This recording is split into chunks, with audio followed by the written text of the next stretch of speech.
Christmas morning arrived with the kind of cold that makes your bones ache. I woke early in the house that had been mine for 37 years, the house where I had raised my son, where my husband Garrett had died 6 years ago, where every corner held a memory. I am Dalton Merrick. I'm 69 years old, and until that Christmas morning, I thought I knew what family meant. I had spent the previous day preparing for the holiday meal, cooking dishes I had made for decades: roasted turkey with herb butter, mashed potatoes, green bean casserole, homemade rolls, and 3 different pies. My hands cramped from the work. My knees protested from standing so long, but I did it anyway because that's what grandmothers do. My son, Flynn, lived with me along with his wife, Astrid, and their 5-year-old daughter, Piper. They had moved in 3 years ago after Flynn lost his job in pharmaceutical sales. It was supposed to be temporary, just until they got back on their feet. Temporary had stretched into years. They occupied the entire second floor, the master bedroom, the guest room converted into Piper's playroom, and the spare room that Astrid used as her closet. Yes, an entire room just for her clothes and shoes. I lived in what had once been the ground floor guest room, giving up my own master bedroom so they would be comfortable. The arrangement had seemed reasonable at first. Flynn was my only child, and Piper was my only grandchild. Family helps family, Garrett would have said. But over time, reasonable had become suffocating. That Christmas morning, I set the dining table with my good china, the set my mother had given me as a wedding gift. Crystal glasses caught the light from the chandelier. Everything looked perfect. Flynn came down first. Already dressed in an expensive sweater I knew Astrid had bought despite their supposed financial difficulties. He barely glanced at the table. "Looks nice, Mom. What time are we eating?" "Around 2 o'clock. The turkey needs another hour." He nodded and wandered into the living room where Piper was already tearing into presents. I had bought her several gifts, carefully chosen and wrapped. Flynn and Astrid had contributed nothing to the Christmas preparations, not even a card. Astrid appeared 30 minutes later, her blonde hair perfectly styled, wearing a designer dress and heels that clicked sharply on my hardwood floors. She was 28, 17 years younger than Flynn, and had never let anyone forget that she came from what she called a good family, which was code for old money that her parents had cut her off from when she married Flynn against their wishes. She surveyed the dining room with the critical eye she used for everything in my house. "The table is a bit crowded. Dalton, maybe use fewer serving dishes next time. Not, 'Thank you for cooking.' Not, 'This looks lovely.' Just criticism." I bit back my response and returned to the kitchen. The meal itself was tense, though Piper's excitement about her gifts provided some levity. Flynn ate without comment. Astrid picked at her food, commenting that the turkey was a bit dry and that she preferred a different brand of cranberry sauce. I smiled and said nothing, years of practice keeping my face neutral. After dinner, as I began clearing plates, Astrid stood and smoothed her dress. "Flynn and I have an announcement." I paused, holding a stack of dishes, hoping perhaps they had found their own place, that they were finally moving out. "We're taking a vacation. We leave tomorrow for 10 days in the Bahamas." My hands tightened on the plates. "A vacation? But you said money was tight." Flynn shifted uncomfortably. "Astrid's parents are paying for it. A Christmas gift. Family reconciliation thing." Astrid smiled, the expression not reaching her eyes. "We need the break. We've been so stressed. Living rent-free in my house, eating food I bought, using utilities I paid for." But I said nothing. I simply asked, "What about Piper?" Astrid's smile widened. "That's the best part. We're taking Verona with us." Verona was the nanny they had hired 6 months ago, a young woman from Brazil who helped with Piper in the afternoons. I had questioned the expense at the time, but Astrid insisted it was necessary for Piper's development. They were taking a vacation and bringing the nanny, leaving me alone for Christmas. The realization must have shown on my face because Flynn quickly added, "You don't mind, right, Mom? You'll have the house to yourself. You can relax." Before I could respond, Astrid reached into her designer handbag and pulled out a small envelope. She placed it on the table in front of me, her smile now brittle and cold. "Just a little reminder for while we're gone." I opened the envelope with trembling fingers. Inside was a note card, expensive stationery with gold trim. The message was written in Astrid's perfect cursive. "Make sure the house is spotless before we return. Deep clean the bathrooms, organize the kitchen cabinets, and wash all the windows." We'll be back January 5th. Don't disappoint us. I read it twice, certain I had misunderstood. But no, it was clear. My daughter-in-law had left me a list of chores to complete in my own house while she vacationed in the Bahamas with my son, my granddaughter, and the nanny I was indirectly paying for. I looked up at her, at Flynn, at this woman who had entered my home and slowly transformed from guest to entitled princess, and at my son who had allowed it to happen. Something shifted inside me. Something that had been bending under increasing weight for 3 years finally snapped. I folded the note carefully and placed it back on the table. "Have a wonderful trip," I said quietly. Astrid looked pleased, interpreting my calm as acceptance. They left the next morning in a flurry of expensive luggage and excited chatter. Piper hugged me goodbye, and I held her tight, breathing in her little girl smell of strawberry shampoo and candy. When the door closed behind them, the house fell silent. I stood in my foyer, in the home Garrett and I had bought as newlyweds, and looked around at what it had become. Evidence of Flynn and Astrid's occupation was everywhere. Astrid's decorative pillows on my furniture, Flynn's shoes by the door, toys scattered across the living room, their mail stacked on the entry table, bills I knew they expected me to handle. I walked slowly through each room, seeing with new clarity how much I had surrendered. My sewing room had become Astrid's yoga space. My garden shed was full of Flynn's golf clubs. My kitchen cabinets reorganized to Astrid's preferences. My television permanently set to her favorite channels. They had taken my home and made it theirs, leaving me a guest in my own life. I picked up Astrid's note from the dining table where I had left it and read it again. "Make sure the house is spotless before we return. Orders." In my own home, I walked to my bedroom, the small ground floor room that used to be for guests, and sat on the edge of the bed. Garrett's photo was on the nightstand, taken on our 30th anniversary, his smile wide and genuine. "What would you do?" I whispered to his image. But I already knew. Garrett had been gentle, but he had also been firm about respect. He never would have tolerated this. I thought about the past 3 years, how I had given up my bedroom, my space, my peace, how I had cooked and cleaned and paid bills while Flynn claimed to be job hunting but spent most days playing video games, how Astrid had treated me like hired help rather than the woman who owned the house she lived in, how I had allowed it all because I loved my son and wanted to help. But love without boundaries isn't love. It's enabling. I sat there for a long time as the winter sun set outside my window, casting long shadows across the room. And then I made a decision. I would not clean the house for their return. I would do something else entirely. I picked up my phone and called someone I hadn't spoken to in over a year, my attorney, Iris Hartwell. She answered on the 3rd ring, her voice professional and warm. "Dalton, what a surprise. How are you?" "I need to see you," I said, "as soon as possible. It's about my house." There was a pause. Then, "I have an opening tomorrow morning. 9 o'clock. I'll be there."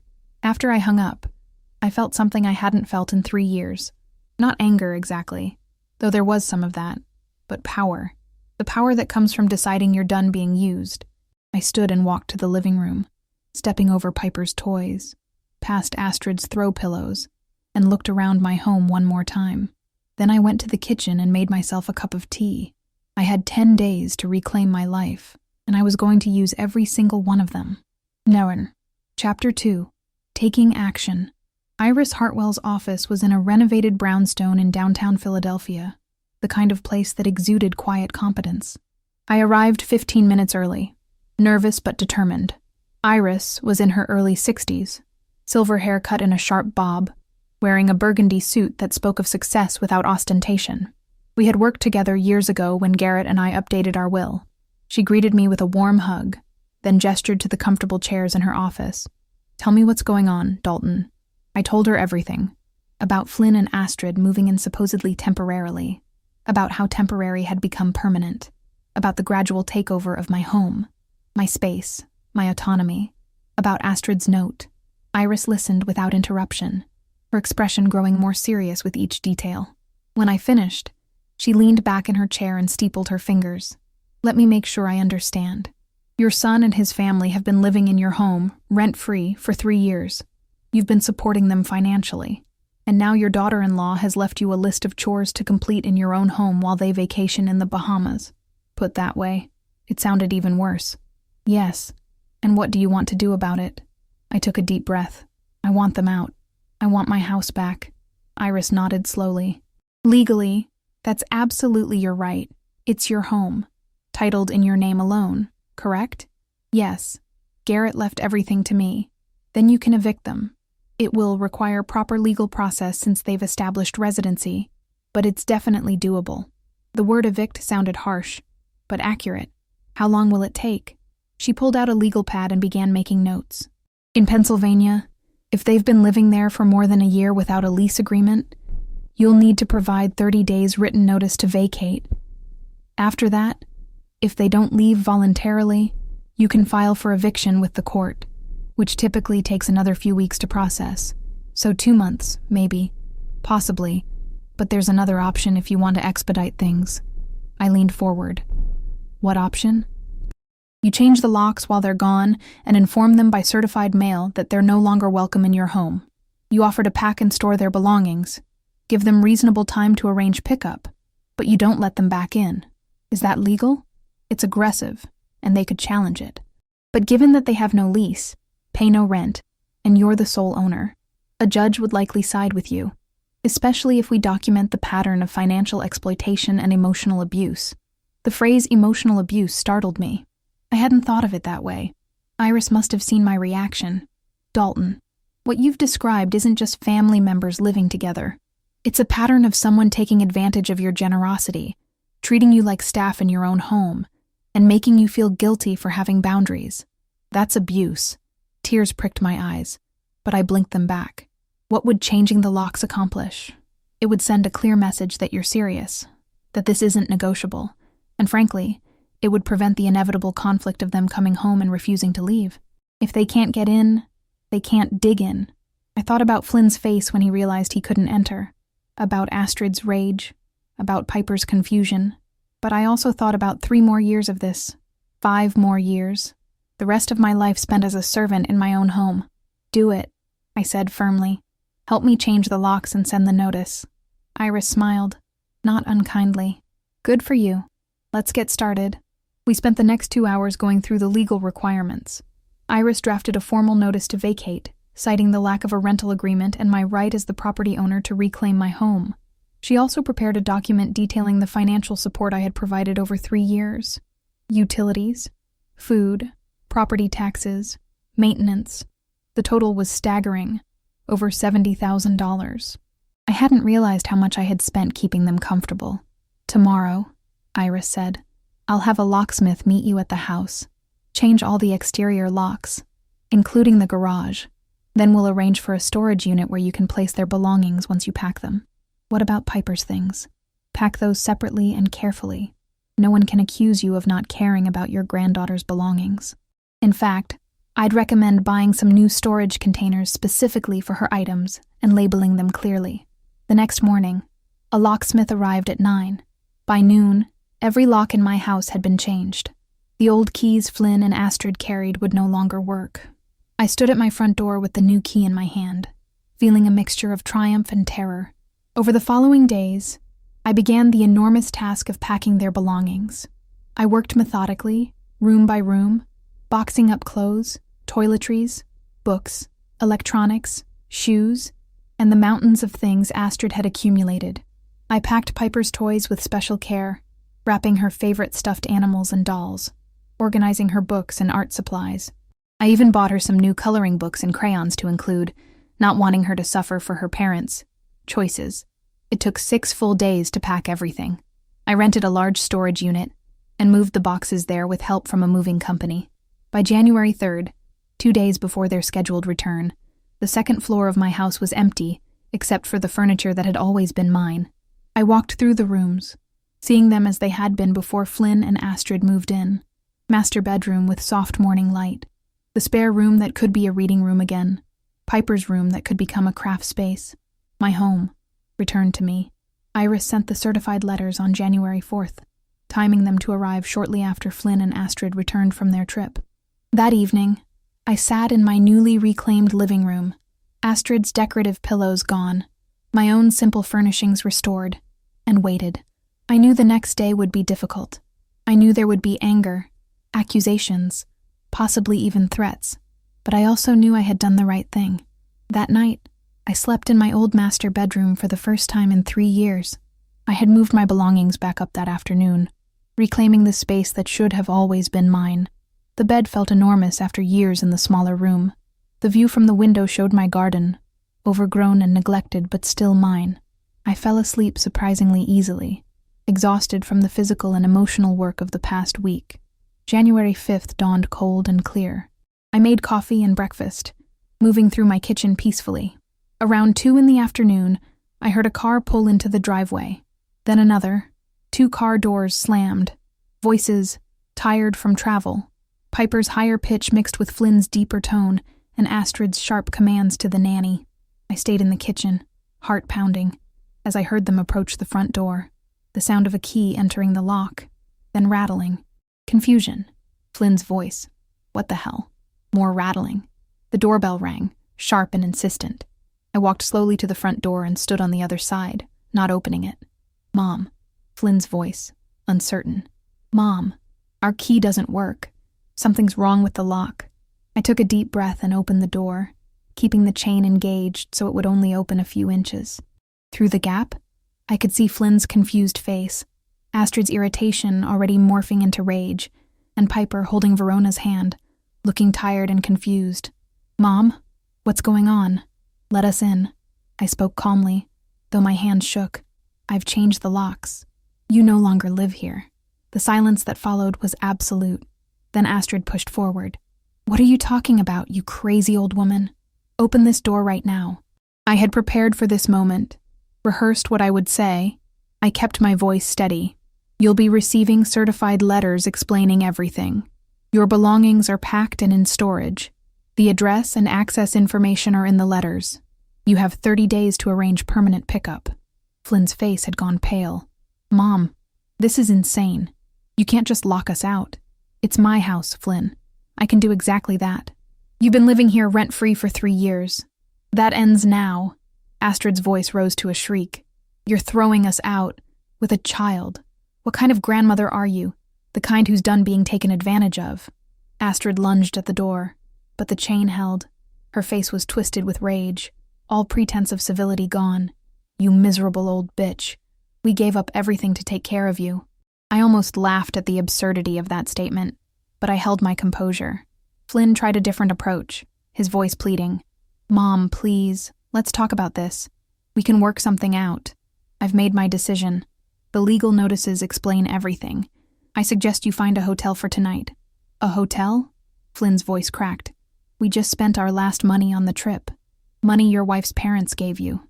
Money you've been claiming you don't have while living off me. Astrid had recovered from her initial shock and was now calculating. I could see it in her eyes, the wheels turning as she looked for an angle. Fine, she said, her voice dripping with false sweetness. We'll get a hotel, but we need to get some things from inside first. Piper's medication, some clothes, important documents. Everything is packed and in storage. The address is in the letter, but Piper needs her medication tonight. Astrid's voice rose again. Are you really going to risk your granddaughter's health over this petty revenge? That hit harder. I looked at Piper, who was crying now, frightened by the conflict she didn't understand. What medication? Astrid smirked, sensing weakness. Her asthma inhaler. She left it in her room. I knew for a fact Piper didn't have asthma. Astrid was lying, trying to manipulate me into opening the door. You can get a replacement prescription at any pharmacy, or the emergency room if it's truly urgent. Astrid's mask slipped completely then, her face contorted with rage. You're going to regret this, old woman. We'll sue you for illegal eviction. We'll tell everyone what a terrible person you are. We'll make sure you never see Piper again. That last threat was the one that cut deepest, but I couldn't show it. I have an attorney, I said quietly. Everything I've done is legal. The courts will support my right to reclaim my own home. Flynn tried once more, his voice desperate now. Mom, please, think about what you're doing. We're family. Family doesn't treat each other the way you and Astrid have treated me. I'm done, Flynn. I'm sorry, but I'm done. I closed the door before he could respond, turning the deadbolt with shaking hands. On the other side, I heard Astrid screaming obscenities, heard Flynn trying to calm her, heard Piper crying, asking what was happening. Each sound was a knife to my heart, but I didn't open the door. I walked to the kitchen window and watched as they eventually gave up and returned to their car. Astrid gesturing wildly, Flynn on his phone probably trying to find a hotel, Verona comforting Piper. They drove away, and my house fell silent again. I sank into a kitchen chair and finally allowed myself to cry, not from regret, but from the sheer emotional toll of standing firm against people I loved. My phone rang an hour later. Flynn. I answered. His voice was cold, all pretense of the pleading son gone. You've made a big mistake, Mother. A big mistake. We'll fight this, and we'll win. Maybe, but at least I'll have fought for myself. I hung up. The war had begun. Then Chapter 3. The Legal Battle. The certified letters arrived at the hotel where Flynn and Astrid were staying, according to the tracking information Iris showed me. They were officially notified of their eviction and given instructions for accessing their belongings. 3 days later, I received a letter from an attorney representing Flynn and Astrid, Jeffrey Talbot, a lawyer who specialized in tenant rights. The letter claimed that Flynn and Astrid were legal tenants with established residency, that my actions constituted illegal eviction, and that they would be seeking damages as well as immediate reinstatement to the property. Iris reviewed the letter and laughed, though not unkindly. This is standard intimidation. They're hoping you'll get scared and let them back in. We're not going to do that. What do? We respond formally, lay out our case, and prepare for court if necessary. But honestly, Dalton, their position is weak. They have no lease, they paid no rent, and you're the sole property owner. Pennsylvania law is clear on this. Still, the stress of potential litigation weighed on me. I wasn't wealthy. I had savings from Garrett's life insurance and my own modest pension, but a protracted legal battle could deplete that quickly. As if reading my mind, Iris added, I don't think this will go to court. Once they realize we're serious and see the documentation of their financial exploitation of you, they'll likely settle for taking their belongings and leaving you alone. But what about Piper? That was the question that haunted me. I had barely seen my granddaughter in the 3 weeks since the confrontation. Flynn and Astrid had moved into a small apartment across town. Astrid's parents apparently providing some financial support after all. Custody of Piper remained with Flynn and Astrid, which meant they controlled my access to her. And they were using that control as punishment. That's harder, Iris admitted. Grandparents' rights in Pennsylvania are limited. Unless you can prove the parents are unfit, which would require evidence of abuse or severe neglect, they can restrict your contact with Piper. So I've lost her. Iris reached across her desk and squeezed my hand. Maybe not permanently. Sometimes parents calm down once the dust settles. And Piper is 5 now. In a few years, she'll be old enough to seek you out on her own if she wants to. It was cold comfort. The legal back and forth continued through February. Jeffrey Talbot filed a formal complaint. Iris filed our response along with detailed documentation of the financial support I had provided and the pattern of increasingly entitled behavior from Astrid. A hearing was scheduled for early March. During this time, I tried to settle into my reclaimed home, to enjoy the peace and space I had fought for. I converted the spare room back into a sewing room, setting up my old machine and organizing my fabrics. I started a garden plan for spring, ordering seeds and dreaming of vegetables and flowers. I reconnected with friends I had neglected during the years Flynn and Astrid lived with me, women from my book club and church who had wondered where I had disappeared to. They were supportive when I explained what had happened, sharing their own stories of difficult adult children and the hard choices that sometimes must be made. But the joy I had anticipated from reclaiming my home was muted by the absence of Piper. I had been an active grandmother before Flynn and Astrid moved in, seeing Piper regularly, building a relationship with her. Now that relationship was severed, and the loss ached constantly. I sent cards for Piper's birthday in February, including a gift card and a letter telling her I loved her and thought about her every day. I never received a response, didn't even know if she had received them. The hearing arrived on a cold March morning. I dressed carefully in a navy suit, wanting to look composed and competent. The courtroom was smaller than I expected, less intimidating but still formal. Flynn and Astrid sat on one side with Jeffrey Talbot. I sat on the other with Iris. Flynn looked haggard, like he hadn't been sleeping well. Astrid looked furious, her expression cold and hard. The judge, a woman in her 50s named Catherine Brennan, reviewed the case files before calling the hearing to order. Jeffrey Talbot spoke first, arguing that Flynn and Astrid had established tenancy through their prolonged residence, that my actions constituted illegal eviction, and that they were entitled to return to the property with proper notice if I wanted them to leave. Iris countered with documentation of the lack of any rental agreement, my financial support that exceeded $70,000, and the evidence of emotional manipulation, including Astrid's note about cleaning the house. Judge Brennan asked several pointed questions, particularly about why Flynn and Astrid had paid no rent and made no financial contributions to the household. Jeffrey attempted to argue that their presence provided me with companionship and care, implying I needed them. Iris demolished that argument by pointing out that I had never requested their assistance, that I was fully capable of living independently, and that if anything, I had been providing care for them. The hearing lasted about 90 minutes. At the end, Judge Brennan delivered her ruling. The evidence is clear that Mr. Flynn Merrick and Ms. Astrid Merrick were guests in Mrs. Dalton Merrick's home, not legal tenants. They paid no rent, signed no lease, and made no financial contributions to the household. Mrs. Merrick, as the sole property owner, had every right to ask them to leave and to change the locks to enforce that decision. Relief flooded through me. The judge continued, "However, I am troubled by the manner in which this was executed. While technically legal, changing the locks while the family was away and providing no warning does seem unusually harsh.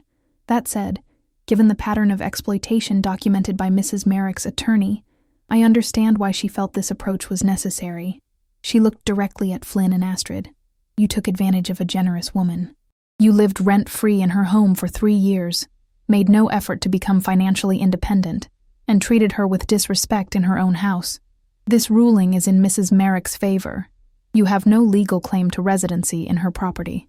Astrid's face turned red, but Jeffrey placed a restraining hand on her arm. "However," Judge Brennan said, turning to me, "I strongly encourage all parties to consider mediation regarding access to the minor child, E. Piper.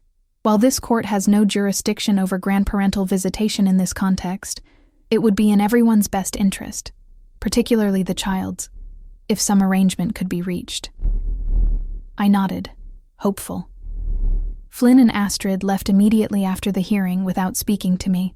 I watched them go, feeling both victorious and empty. Outside the courthouse, Iris hugged me. "You did it. You won. So why don't I feel happy? Because winning sometimes still hurts. But you did the right thing, Dalton. Never doubt that." I drove home alone, the March wind cold and sharp. My house was waiting, warm and peaceful, entirely mine, but it also felt very empty. Number. Chapter 4. The silent spring arrived slowly that year. I worked in my garden, planted tomatoes and peppers, coaxed flowers from the earth. The physical work was therapeutic, grounding me in something tangible and life-affirming. I attended my book club faithfully, finding solace in the company of women who understood the complexities of family relationships. Several of them were estranged from their own adult children for various reasons, and their stories helped me feel less alone. But the absence of Piper remained a constant ache. I sent her cards monthly, including small gifts or drawings I made. I never received responses, never knew if she was getting them or if Flynn and Astrid were intercepting them. In May, I saw them at the grocery store.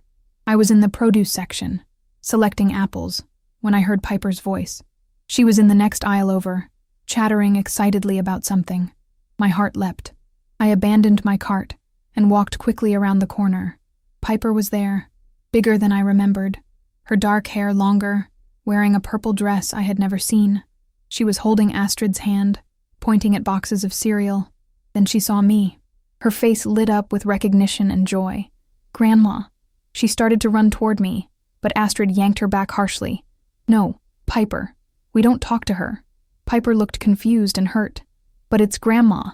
I said no. Astrid's voice was sharp, cold. Flynn appeared then, carrying a shopping basket. He saw me and his expression hardened. I stood frozen, unable to move, unable to speak. Piper was crying now. "I want to see Grandma. I miss her." Astrid pulled her away, dragging her down the aisle. Flynn followed, but not before giving me a look of such hatred that I actually stepped back. When they were gone, I stood in the grocery store aisle and cried, not caring who saw me. A store employee, a young woman with kind eyes, approached and asked if I was okay. "I'm fine," I lied. "Just a difficult day." She nodded sympathetically and moved on. I left without buying anything, driving home through tears that made the road blur. That night, I called Iris and told her what had happened. Can they really keep her from me forever? Legally, yes. Grandparents. Rights in Pennsylvania are very limited. You could petition the court for visitation rights, but you'd have to prove that you have an established relationship with Piper and that denying access would harm her. And even then, the parents' rights typically prevail unless there's evidence of unfitness. So I've lost her. Maybe not forever. Piper is 6 now. In a few years, she'll be old enough to have her own opinions, to seek you out on her own if she wants to. But that felt like empty comfort. Summer passed slowly. I kept busy with my garden, with volunteer work at the local senior center, with my advocacy speaking engagements about elder financial abuse. My story had resonated with many people, and I received regular invitations to speak at community events. Sharing my experience helped others, and that gave me purpose. But the absence of family remained a wound that wouldn't heal. In August, I received an unexpected phone call from a number I didn't recognize. I answered cautiously. "Hello? Mrs. Merrick, this is Verona Silva. I was the nanny for your son and his wife." I remembered her, the quiet young woman from Brazil who had always been kind to Piper. "Yes, I remember you. How are you?" "I am well. I am calling because I wanted you to know that I no longer work for them." "Oh, what happened?" She hesitated, then said quietly, "They did not pay me for the last 2 months. They said they had no money, but Ms. Astrid kept buying expensive things. I finally had to quit. I am sorry to bother you, but I thought you should know something else." "What?" "Piper asks about you all the time. She misses you very much.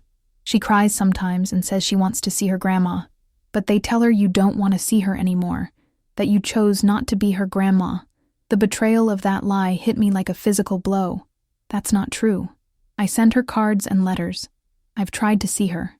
I know. I found some of your cards once, hidden in Miss Astrid's dresser.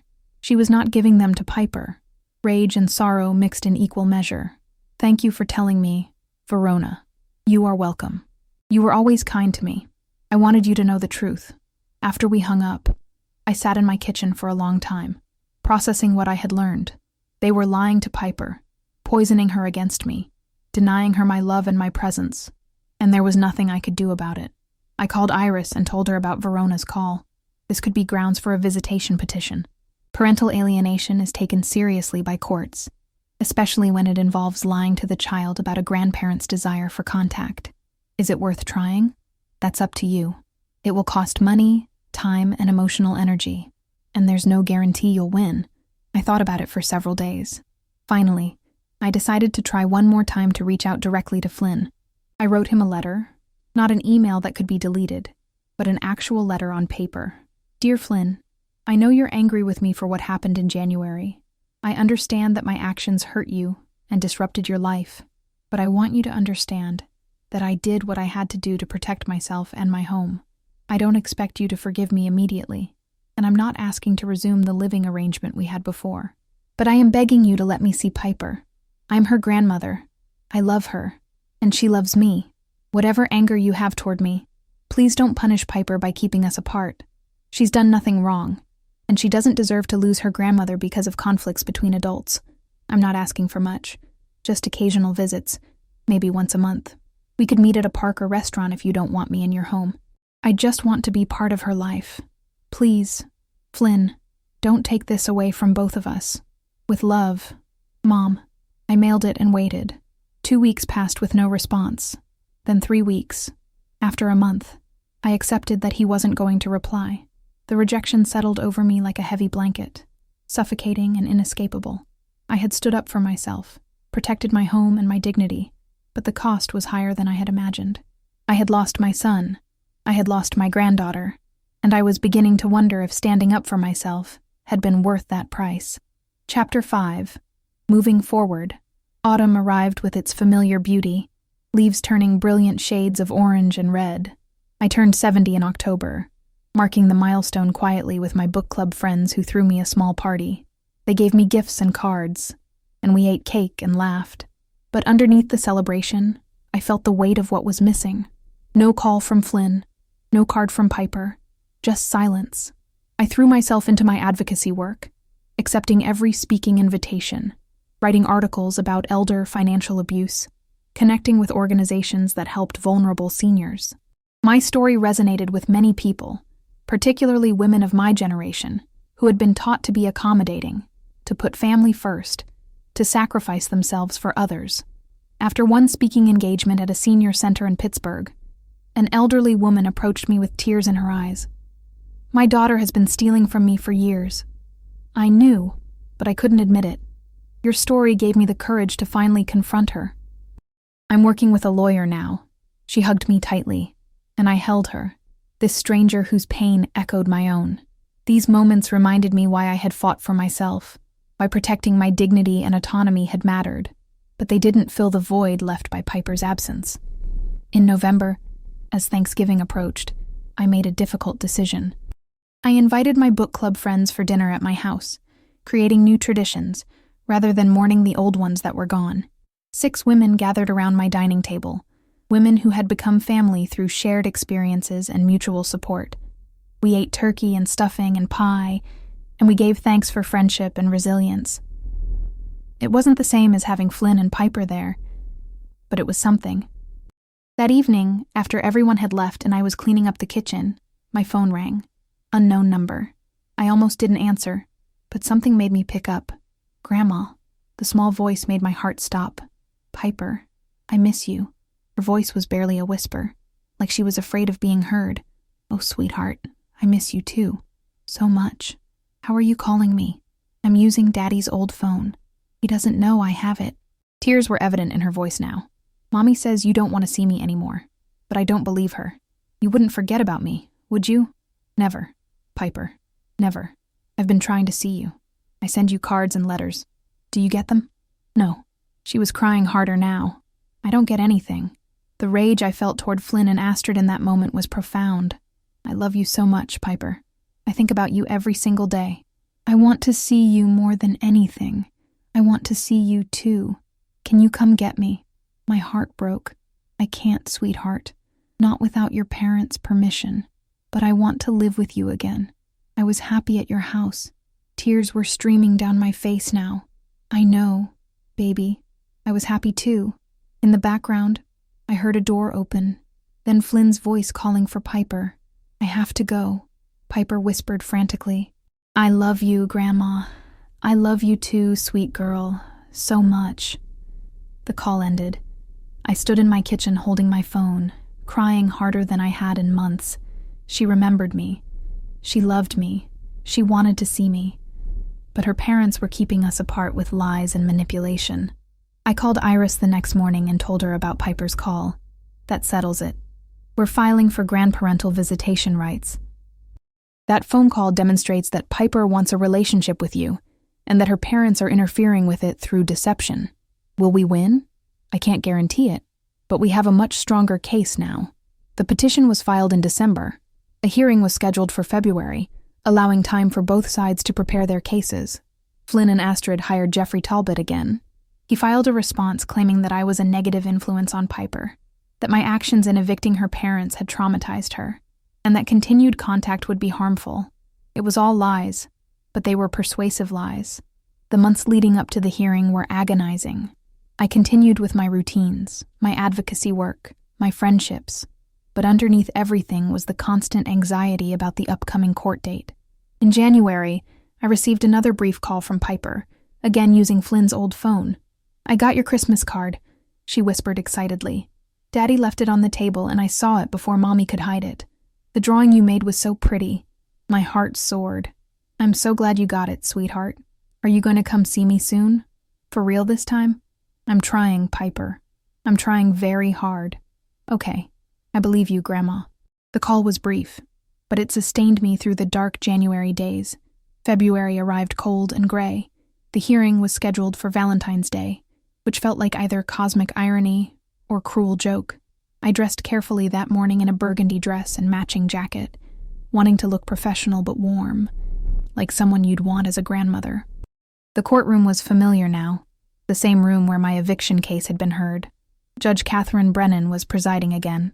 Flynn and Astrid sat across from me with their attorney. Flynn looked uncomfortable. Astrid looked defiant. Jeffrey Talbot presented their case first, painting me as a vindictive woman who had caused tremendous harm to his clients and their daughter by throwing them out of their home with no warning. He emphasized Piper's supposed distress at being separated from her home, her belongings, her routine. He conveniently left out the fact that I had carefully packed all her belongings and that they had access to everything. Iris countered by presenting evidence of my attempts to maintain contact with Piper, copies of the cards and letters I had sent, the phone calls Piper had initiated, Verona's testimony about Astrid hiding my correspondence. She also presented evidence of parental alienation, Astrid's lies to Piper about my not wanting to see her, the denial of access despite Piper's clear desire for a relationship with me. Judge Brennan asked questions of both attorneys, then asked to speak with Piper privately in her chambers. This was the moment I had been both hoping for and dreading. Piper was 7 now, old enough for her wishes to carry some weight, but still young enough to be heavily influenced by her parents. She was brought into the courtroom by a bailiff, wearing a pink dress and looking terribly small and frightened. Our eyes met, and her face brightened for just a moment before Astrid grabbed her hand and whispered something in her ear. Piper's expression shuddered immediately. My heart sank. She was led into Judge Brennan's chambers, and we all waited in tense silence. 30 minutes later, Piper emerged, her eyes red from crying. She was returned to Flynn and Astrid without looking at me. Judge Brennan returned to the bench. I've spoken with Piper at length. She's a very intelligent and articulate young girl who clearly loves both her parents and her grandmother. Hope flickered in my chest. However, she's also very confused about the situation. She's been told conflicting things by different adults, and she's struggling to understand why her family has fallen apart. The judge paused, reviewing her notes. In cases of grandparental visitation rights, Pennsylvania law requires that the court find that visitation would be in the best interest of the child, and that the absence of such visitation would harm the child's well-being. Additionally, the court must consider the parents' objections and give them significant weight. My hands gripped the armrests of my chair. After careful consideration of all evidence and testimony, I find that while Mrs. Merrick clearly loves her granddaughter and has made genuine efforts to maintain contact, I cannot override the parents' objections in this case. The room tilted. The parents have legal custody and have not been found unfit. While I am troubled by evidence of parental alienation and deception regarding Mrs. Merrick's attempts at contact, that alone is not sufficient to compel visitation against the parents' wishes. She looked at me with what might have been sympathy. I'm sorry, Mrs. Merrick. I understand this is painful, but the law limits what this court can do in these situations. I barely heard the rest of the hearing. Something about recommending family therapy, about suggesting that Flynn and Astrid reconsider their position in the interest of their daughter's emotional well-being. But the bottom line was clear. I had lost. Outside the courthouse, Iris tried to comfort me. I'm so sorry, Dalton. I really thought we had a chance. I know you did. Thank you for trying. Flynn and Astrid left quickly. Piper held tightly between them. She looked back at me once, her little face etched with confusion and sorrow, before they disappeared around a corner.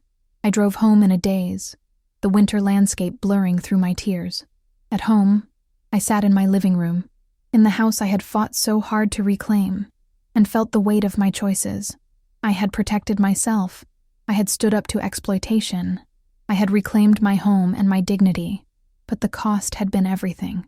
My son, my granddaughter, my family, and I couldn't help but wonder if I had won the battle but lost the war that actually mattered. Chapter 6. The Price of Dignity. The weeks following the court ruling were the darkest I had experienced since Garrett's death. I moved through my days mechanically, tending my house and garden, attending commitments, but feeling hollow inside.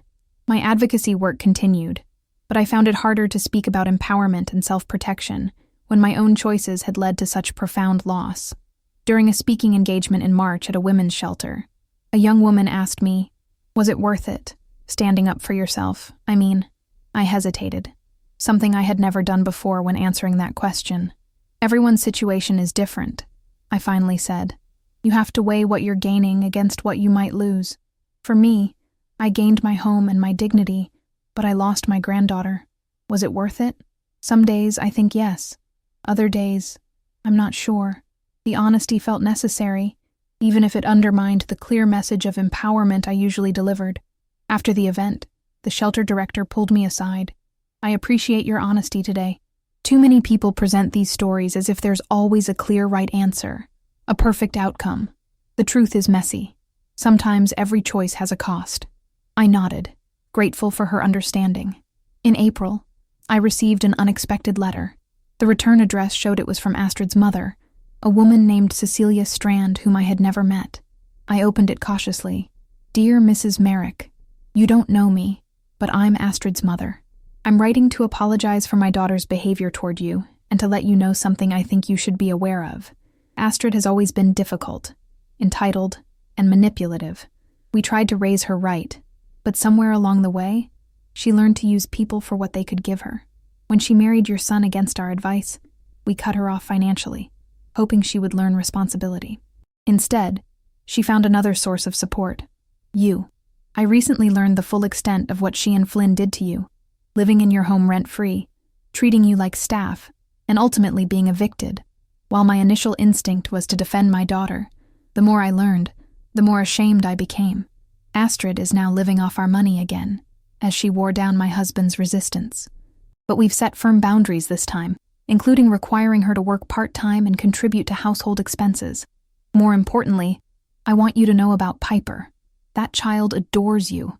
She talks about you constantly, asking why she can't see her grandma anymore. Astrid tells her lies, but I can see Piper doesn't fully believe them. I can't force Astrid to let you see Piper. Believe me, I've tried. But I wanted you to know that your granddaughter hasn't forgotten you, and that at least one person in this mess understands that you did nothing wrong. If the opportunity ever arises, I'll try to facilitate contact between you and Piper. Until then, please know that you're in our thoughts. Sincerely, Cecilia Strand. I read the letter 3 times, feeling a complicated mixture of validation and sorrow. It helped to know that someone from Astrid's family understood, that Piper still thought of me, but it didn't change the fundamental reality. I still couldn't see her. I wrote a brief response thanking Cecilia for reaching out and asking her to give Piper my love if she ever had the opportunity. Spring turned to summer. I turned 71 in October with another quiet celebration among friends. The pain of Piper's absence had dulled to a constant ache rather than an acute wound, but it never fully went away. I continued my advocacy work, but I changed my message slightly. I still encouraged people to protect themselves from exploitation, but I also began talking more honestly about the costs of those choices, about the reality that sometimes protecting yourself means accepting losses you never wanted. The response was surprisingly positive. People thanked me for the honesty, for acknowledging that life doesn't always resolve neatly. In December, nearly 2 years after I had changed the locks on my house, I received another unexpected contact. My phone rang with a number I didn't recognize, but the area code was local. Hello, Mrs. Merrick? This is Jeffrey Talbot, Flynn and Astrid's attorney. My stomach dropped. Why was he calling? I'm calling on behalf of my clients regarding a potential arrangement for limited visitation with your granddaughter. The world stopped. I'm listening. My clients have been in family therapy as recommended by Judge Brennan. Their therapist has suggested that Piper's persistent questions about you and clear desire to maintain a relationship indicate that some form of contact might be beneficial. My hands were shaking. What kind of contact? They're proposing supervised visits once a month, 2 hours, at a neutral location. A therapist would be present to facilitate and ensure appropriate boundaries. It wasn't what I wanted. I wanted unrestricted access. I wanted Piper to visit my home, to play in the garden, to bake cookies together. But it was something. I accept, I said immediately. There was a pause, as if Jeffrey had expected more negotiation. Very well. I'll have my assistant contact you with details about scheduling and the therapist who will be facilitating. Thank you. After we hung up, I sat in stunned silence for several minutes. Then I called Iris and told her, "That's wonderful news." She was genuinely happy for me. Why do you think they changed their minds? Hard to say. Maybe the therapy helped. Maybe they realized Piper's desire to see you wasn't going away. Maybe Cecilia put pressure on them. Does it matter? I suppose not. The first supervised visit was scheduled for early January at a family therapy office. I arrived 30 minutes early, too anxious to wait at home. The therapist, Dr. Linda Wu, was a kind woman in her 40s who explained the ground rules. We would meet in a comfortable room with toys and games. She would be present but would try to be unobtrusive, and I should avoid discussing the conflict with Flynn and Astrid in front of Piper. When Piper arrived with Flynn, she was taller than I remembered, her hair longer, wearing a winter coat I had never seen. The moment she saw me, she froze. Then her face crumpled and she ran to me, wrapping her arms around my waist. "Grandma, I missed you so much." I held her tight, tears streaming down my face. "I missed you too, sweet girl. So much." Flynn watched from the doorway, his expression unreadable. Then he turned and left. Dr. Wu gave us space, sitting quietly in a corner as Piper and I sat on the floor together. She talked nonstop for the first 30 minutes, telling me about school, about her friends, about a dog they had gotten, about everything I had missed. I listened, drinking in every detail, trying to memorize her voice, her expressions, the way her hands moved when she was excited. "Did you really send me letters?" she asked suddenly. "Every month. I hoped you would get them. I only saw a few."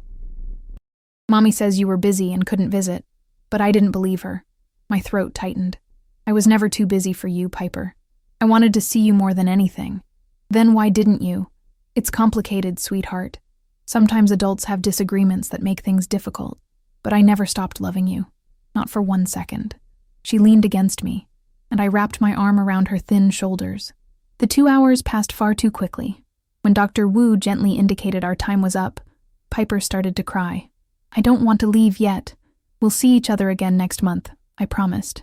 "And the month after that, I'll be here every time. Promise. I promise." Flynn returned to collect her. He didn't speak to me, didn't make eye contact, just held out his hand for Piper. She hugged me once more, fierce and tight, then reluctantly took her father's hand. I watched them leave, already counting the days until our next visit. In the car, I sat for a long time before driving home, processing what had just happened. I had 2 hours a month with my granddaughter. Supervised, scheduled, limited. It wasn't enough.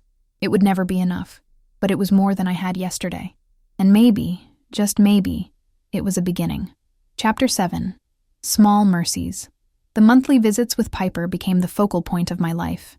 I scheduled everything else around them, counting down the days, preparing activities we could do together in that small therapy office. I brought art supplies, books, puzzles. We drew pictures and played games and talked about everything she wanted to share. Dr. Wu observed quietly, occasionally engaging, but mostly letting us simply be together. Over the months, I watched Piper grow. She lost a tooth and showed me the gap with pride. She learned to read chapter books and wanted to tell me about every story. She started taking ballet and demonstrated her plies and relevés in the small office space. These glimpses into her life were precious and heartbreaking in equal measure. I was present but not really part of her daily existence. I was the grandmother she saw for 2 hours once a month, carefully packaged and supervised. But I was there, and that mattered. In June, Flynn stayed briefly at the beginning of one session. He hadn't spoken directly to me in over 2 years, but this time he cleared his throat and said, "She talks about you all week before these visits." I looked at him, this man who used to be my little boy, now a stranger with my son's face. "I talk about her all month," I replied quietly. He nodded and left without another word. It wasn't reconciliation, but it was acknowledgement. By autumn, the visits had settled into a comfortable routine. Piper was 9 now, more articulate and thoughtful, beginning to ask harder questions about why things were the way they were. "Why can't I visit your house?" she asked during one session. "Don't you live there anymore?" "I still live there, sweetheart, but your parents prefer we meet here." "Why?" "Because adults sometimes have disagreements that take a long time to work through." She frowned, processing this. "Is it because you made Daddy leave your house?" So she knew at least some version of events. "That's part of it, yes," I explained, carefully choosing my words. "Your daddy and I had different ideas about how we should live together. I needed my own space, and that made him upset." "Were you mean to him?" "No, honey. I just needed to take care of myself." She thought about this. "Mommy says you were mean, but you're not mean to me. I'm not mean to anyone. I just had to make a choice that was hard for everyone. She nodded slowly, and I could see her trying to reconcile different narratives she had been told. In November, around Thanksgiving, something unexpected happened. Dr. Wu asked to speak with me privately after a session. I'm recommending to Flynn and Astrid that the supervision be reduced. Piper is clearly thriving during these visits, and I see no evidence of any harmful dynamics. I think you've earned some unsupervised time together. My heart leapt. What does that mean? It means that if they agree, you could potentially have visits at your home or in other locations without me present. Perhaps 4 hours instead of 2. More normal grandmother-granddaughter time. Will they agree? I can't promise, but I'm going to make a strong recommendation. 2 weeks later, Jeffrey Talbot called again. My clients have agreed to expanded an unsupervised visitation, 1 Saturday per month, from 10 in the morning until 4 in the afternoon. Piper can visit your home. I actually gasped. Thank you. Thank them for me. There are conditions. No discussions of the past conflicts. No attempts to influence Piper against her parents. And if at any point Piper reports feeling uncomfortable or pressured, the arrangement reverts to supervised visits. I understand. I'll follow all the conditions. The first unsupervised visit was scheduled for early December. I spent the week before preparing my house, setting up the spare bedroom with things I thought Piper might like. A comfortable bed with a soft quilt, a bookshelf with new books, art supplies, stuffed animals. I baked cookies and planned activities, trying not to let my expectations get too high. When Flynn's car pulled into my driveway that Saturday morning, my heart was pounding. Piper jumped out with a small backpack, wearing jeans and a sweater, her hair in braids. Flynn walked her to the door, and I opened it before they could ring the bell. "Hi, Grandma." Piper hugged me immediately. Flynn hovered uncertainly. "I'll pick her up at 4. "That's fine. Thank you for bringing her." He nodded and turned to leave, then paused. "Take care of her. Always," I said. After he drove away, Piper and I stood in my foyer, looking at each other with matching grins. "Want to see your room?" I asked. "I get a room." I led her upstairs to the spare bedroom, and she gasped with delight at the setup I had created. "This is for me, for when I visit." "Yes, sweetheart, this is your room." She explored every corner, examining the books, testing the softness of the bed, organizing the art supplies by color. Then she turned to me with serious eyes. "I remember this house. I used to live here when I was little." "You did. Do you remember being happy here?" She nodded. "I was really happy. I had my own room then too, but it was different. Would you like to see it?" We walked down the hall to what had been Piper's old room, now converted into my craft space but still recognizable. She stood in the doorway, looking at the space with a mixture of recognition and loss. "Everything changed, didn't it?" Her voice was small. "Yes, honey, it did. I wish it hadn't." "Me too." We spent the afternoon baking Christmas cookies, decorating them with icing and sprinkles.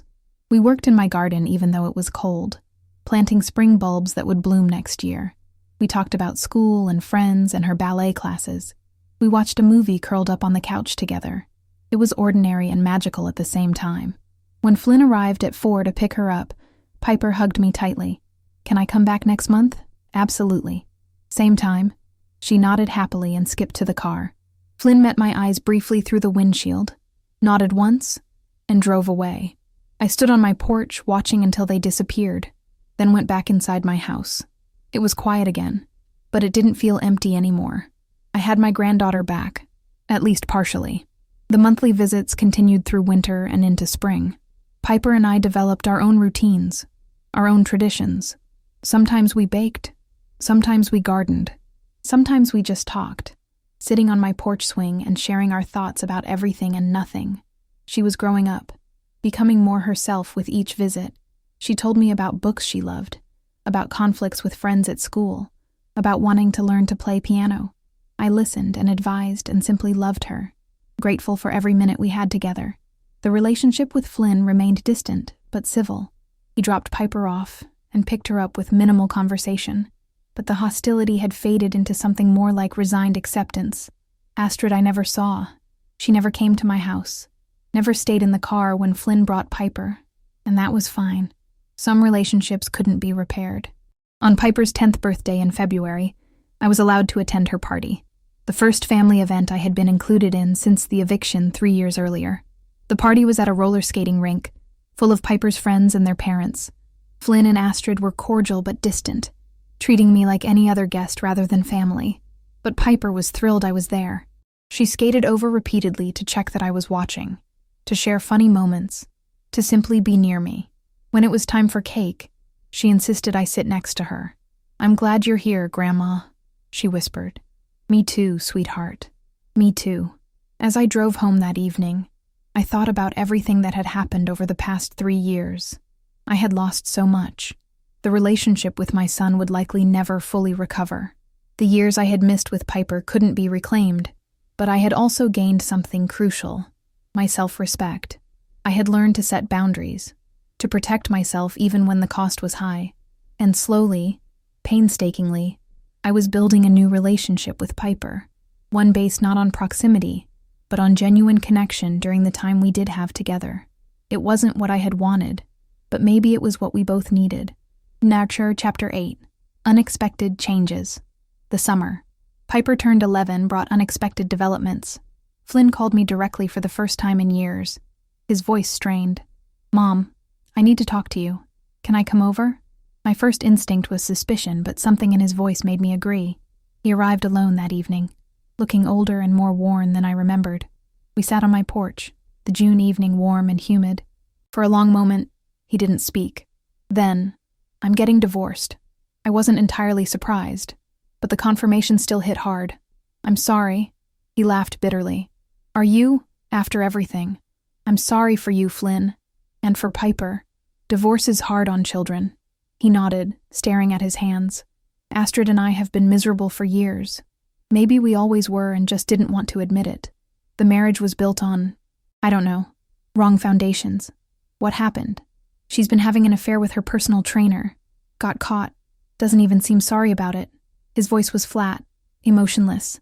"We're selling the house, splitting custody of Piper. It's a mess. Where will you live?"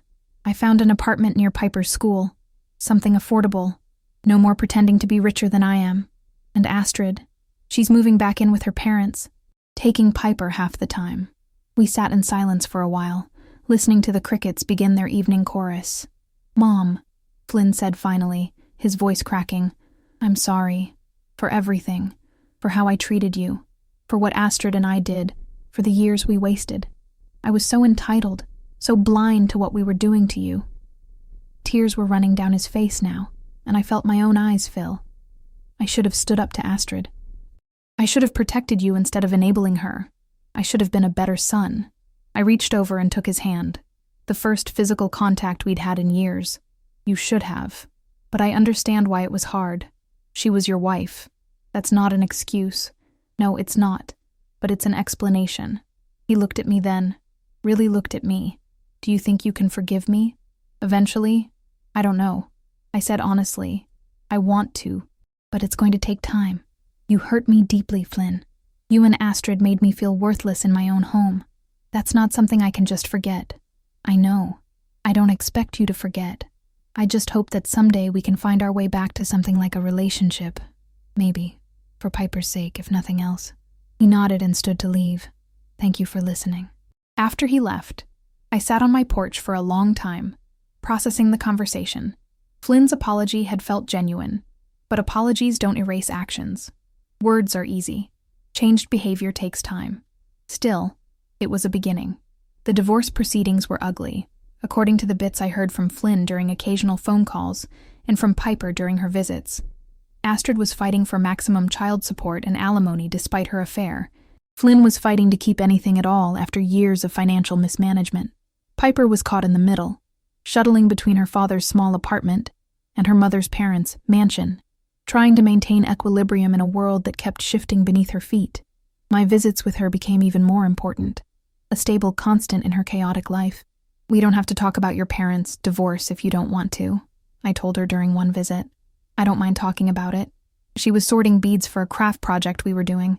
"It's kind of a relief, actually. They fought all the time before. At least now it's just separate. Are you okay?"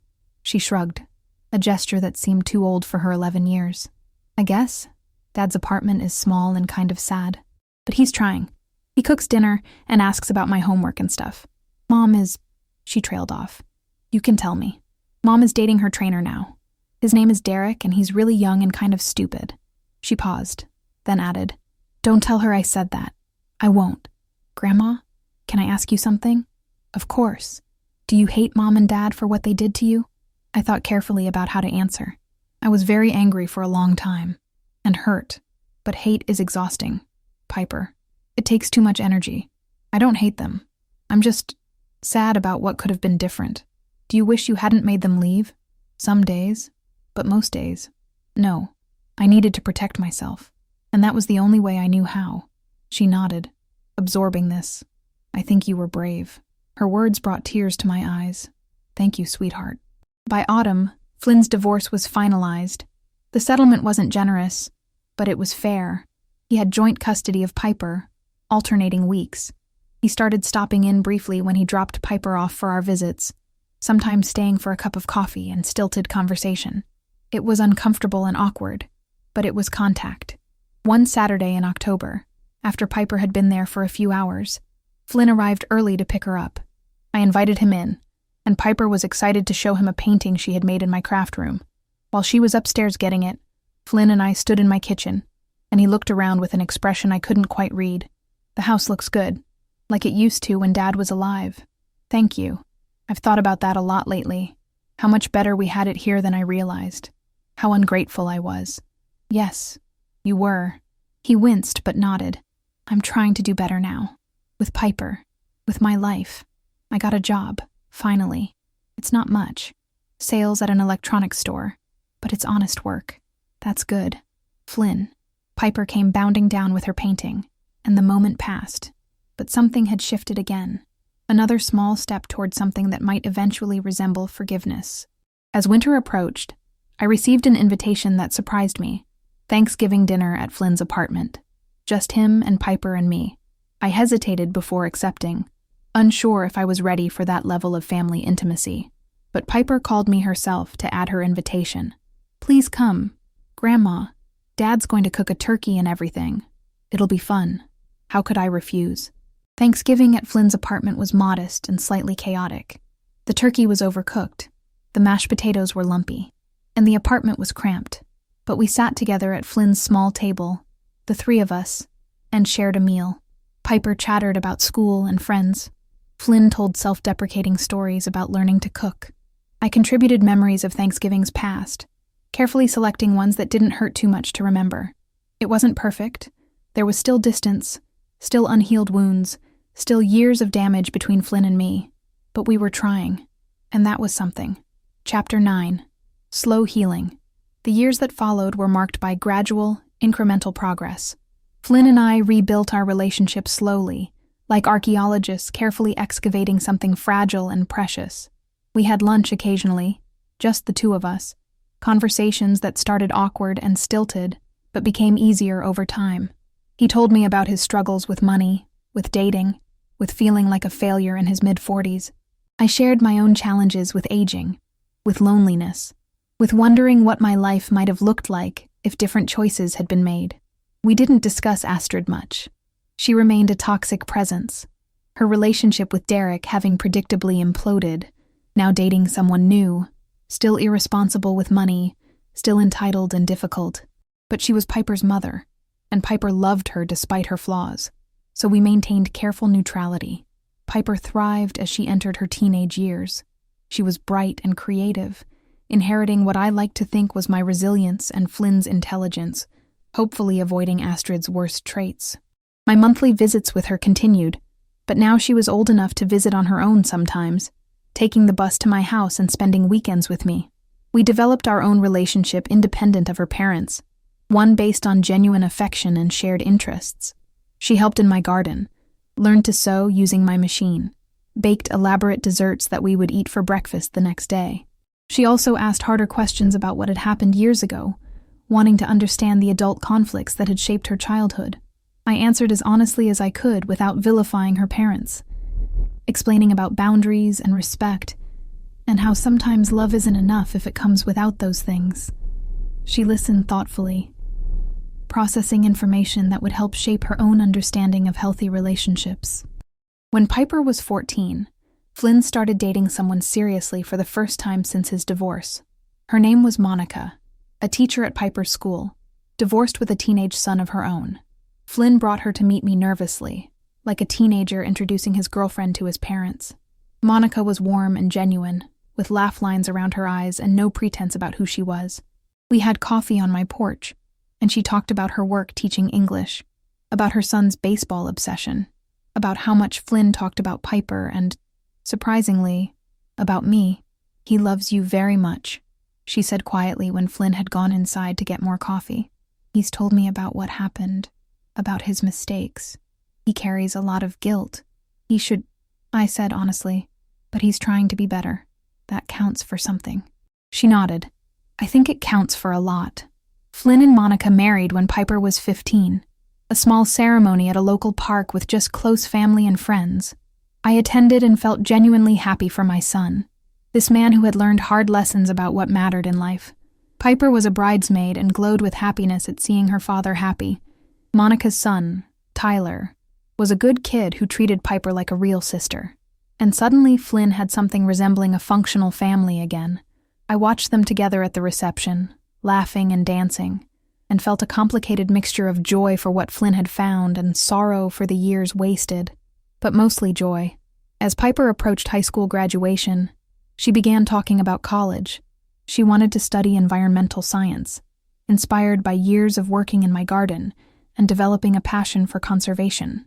I helped her with applications and essays, drawing on skills I hadn't used since Flynn had gone through the same process decades earlier. She was accepted to several universities and chose one 3 hours away, far enough to be independent but close enough to visit regularly. The summer before she left, Piper spent a week with me, helping renovate my garden and talking about the future. One evening, we were sitting on the porch swing, watching fireflies begin their evening dance. "Grandma, do you think your life turned out the way you thought it would?" I laughed. "Not even close." "Are you disappointed?" I thought about the question seriously. I lost a lot. Years with your dad. Years with you. Things I can never get back. So yes, there's disappointment. But I also found things I didn't know I needed. Strength I didn't know I had. The ability to stand up for myself, even when it cost me everything. And eventually, this. She gestured between us. You and me. A relationship built on honesty instead of convenience. She leaned her head on my shoulder. "I'm glad you didn't let them keep walking all over you." "Me too, sweetheart. Even though it was the hardest thing I've ever done." When Piper left for college in August, I cried as I helped her move into her dorm room. Flynn and Monica were there too, all of us trying to stay positive while feeling the weight of this transition. Piper hugged each of us tightly before we left. To her father, "Thanks for figuring it out, Dad, for becoming someone I'm proud of." To me, "Thanks for never giving up on me, Grandma, for fighting for yourself so you could teach me to fight for myself too." I held her close, breathing in the familiar scent of her shampoo, trying to memorize the moment. The drive home was quiet. Flynn and Monica were in their car. I was in mine, and I had time to think about everything that had led to this moment. I was 75 years old. My body was slower, my hands more arthritic, my hair completely white, but I had survived. I had stood up for myself when it mattered most. I had lost my family and painstakingly rebuilt something different, but real. And now Piper was beginning her own journey, armed with lessons learned from watching the adults in her life make mistakes and, eventually, try to correct them. At home, my house felt quiet, but not empty. I had created a life here, filled with purpose through my continued advocacy work, with friendship through my book club and volunteer activities, with peace through hard-won boundaries. It wasn't the life I had imagined at 25 or even at 65, but it was mine, and I had earned every inch of it.